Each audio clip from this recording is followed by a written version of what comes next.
अस्सलाम वालेकुम नाज़रीन, JN न्यूज़ HD के साथ मैं हूं नाइला भट्टी। नजर डालते हैं आज की अहम खबरों पर। लकी मरवत आलमी मजलिस तहफ़्फ़ुज़ ख़त्म नबूवत ज़िला मर्दान के अमीर मौलाना कारी अकरामुल हक ने कहा है कि अकीदा ख़त्म नबूवत का दफ़ा हर कलम गो के ईमान का हिस्सा है। अकीदा ख़त्म ईमान का बुनियादी और ज़रूरी असास है। मुस्लिम उम्मा अकीदा ख़त्म नबूवत पर किसी किस्म की आँच आने को तैयार नहीं और अकीदा ख़त्म नबूवत के तहफ़्फ़ुज़ के लिए किसी भी कुर्बानी से दरेक नहीं करेंगे।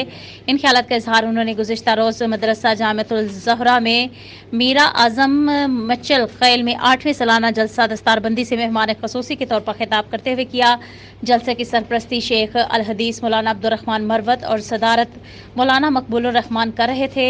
जलसे से मुफ्ती एहसानुल्लाह मरवत, मौलाना काजी सनाउल्लाह, मौलाना कारी इरफानुल्लाह हकानी, मौलाना शाहिदुल्लाह हलीमी, मौलाना इनामुल्लाह हलीमी और दीगर ने खिताब किया। इस मौका सानी तो मौलाना वसीमुल्लाह शाह कुरैशी, मौलाना मोहम्मद अलियास, मौलाना मोहम्मद यकूब खान, मौलाना मोहम्मद रहमान ने शिरकत की, जबकि स्टेज सेक्रेटरी के फ़राइज़ मौलाना मुफ्ती एहसानुल्लाह मरवत ने सर अंजाम दिए। जलसे में मौलाना कारी इकरामुल हक ने कहा कि दीनी मदारिस शआइर इस्लाम है, बातिल कुव्वतें इसके खिलाफ मुख्तलिफ साजिशें कर रही हैं तो इसकी साजिशें कभी कामयाब नहीं होने देंगे।